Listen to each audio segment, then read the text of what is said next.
Would you please state your name and occupation, then state your question? I'm Sakina D'Souza, and I'm a Catholic. I believe Brother Yusuf was a Catholic before. I would like to ask him the simple question. He was brought up like a Catholic, but what made him change? Doesn't he believe that the Messiah is true, or did he ever feel that the religion, Catholic religion, has not brought up any Messiah and the Bible is false? I would like to just know what that means, because he said he was a Catholic before and now he has become a Muslim. What made you change? What was that storyline before? Doesn't he believe that there is a Messiah, or the Messiah had come, saved us, died on the cross? Thank you very much for a good question. I hate to disappoint you, but I wasn't a Catholic. But I was with a Catholic priest the night that he accepted Islam. And I asked him these questions you asked me. Because after all, I was still a Christian, a preacher in Christianity, and I wanted to know why my best friend, a Catholic priest, had converted. That's a pretty weird thing. A Catholic priest is not like a regular preacher in the Protestant religion. A Catholic priest has given up everything. He's given up his life to be a Catholic priest. When he enters into this realm, he's basically given away everything. He can't have a wife, he can't have children, obviously no grandchildren. He has no home, he just lives in a rectory or wherever they give him a place to stay. And he's sent wherever they tell him to go, do whatever he's told to do, and that's it. And he cannot disobey the Pope, otherwise they can kick him out of the religion, and if they do, he's excommunicated and he goes to hell forever. So how would a person like this want to become one of those Muslim terrorists? That's what I wanted to know. He explained in a very few beautiful words something that I came to learn for myself. He said that he was sincerely in the Catholic religion because he believed in God, that he had studied, his degree was in theology, and a part of the teaching that they as priests have is to study Islam. Every priest is forced to study Islam. Now you may not know that, but you can ask your priest and he'll confirm it. And when you study Islam, even when Islam is taught to you by somebody who hates Islam, as long as they don't corrupt it too far, you can still see the truth in Islam. A classical example happened to me just recently when I was in Saudi Arabia. A friend of mine, very old copy of one of the first Qurans ever translated to English by George Sale. George Sale hated Islam, he hated the Muslims, but when he translated the Quran to English, he was true to the text of the words. Although maybe not getting all the meaning, he certainly was true to the text of the words. I was shocked when I read it. Have you seen it? You know what I'm talking about? Amazing. And listen to this. George Bernard Shaw, for instance, is one of many, a long list of people who read this and realized the truth of Islam. When people see the truth of Islam, it can change them if they want to be guided. If they want the truth, it can change them. You might think, I'm a Catholic, I'll never be anything but a Catholic. But I'm going to ask you a question, and I want you to be honest. This is not for you to, start a debate, but just be honest. Was Jesus a Catholic?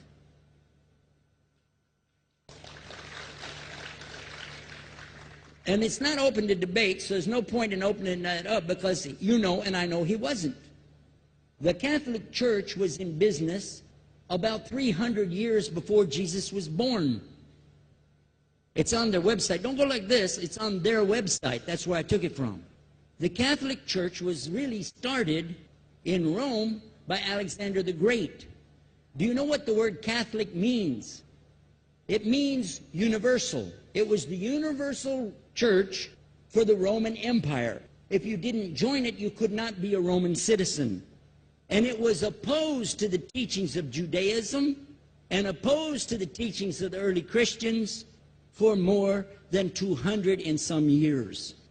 And they were diametrically opposed to each other to the extent that it was the Romans killing the early Christians.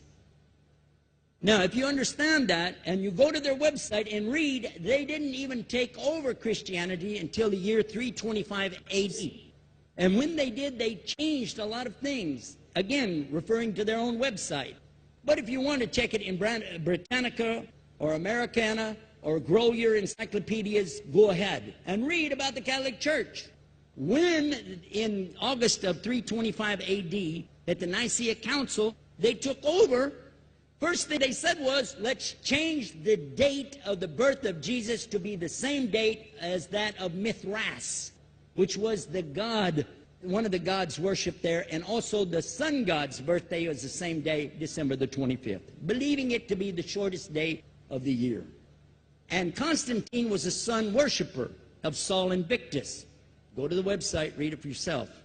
There are a lot of points, but not the least of which, even today, if you go in any Catholic church, and I have, you'll see so many portraits and statues and idols and images throughout the whole place, that for the one who's never experienced that, for a Muslim who knows about these images, he'll be like, whoa, a'udhu billah. Whoa, what's this? The first time I walked in a Catholic church, I was about 10 years old. I was shocked. I was shocked at the idols and statues everywhere, because in the Protestant religion, we were brought up to believe that the second commandment was just as important as the first commandment. The first commandment in the Bible, in Exodus, is the same as the first commandment in the book of Deuteronomy. It says, I am the Lord your God that brought you out of the land of Egypt in the house of bondage. You know no other God beside me. Beside me there's no other gods. Thou shalt not have any other gods beside me. How many in this room agree with that commandment? Raise your hand. You notice the Muslims are raising their hand, because it means Ashhadu la ilaha illallah. That's the first commandment for us as well. The second commandment you have clearly says, thou shalt not make any idol, any graven image of anything that creeps upon the earth, swims in the sea beneath, or flies in the air above. And I was sitting in a church one time, sitting there in the morning service, watching, the preacher talk, and, they go on and on and on, and sometimes you lose your train of thought. I was looking. Whoa! On the front of the podium, there was a fish. A fish.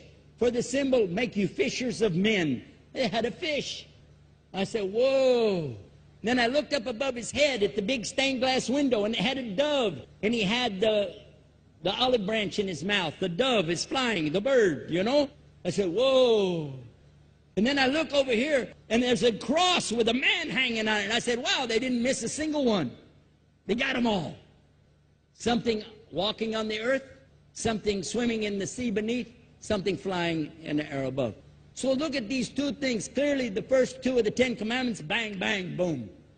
Because if you said God is more than one, where did you get it from? When Jesus is talking to his own companions and they ask him, what's the greatest commandment? Mark 12:29. Clear. The greatest commandment is to know, O Israel, the Lord your God is one God. And you have to love him with all your heart and all your mind and all your strength. And this is no different from what Prophet Muhammad ﷺ was saying, the same thing to his people. Same thing I mentioned in the lecture. This is certainly for us the same. So what you see is Muslims practicing the commandments, and you see people claiming the commandments but practicing something else. And I have seen more converts from the Catholic Church than any other of the many sects of Christianity, and especially from the nuns, priests, and even an archbishop. And all of them are better than me. They still sacrifice their whole life to get the true message of Islam, not only to you, but to Muslims as well, because we all need to know about it. But thanks for a great question.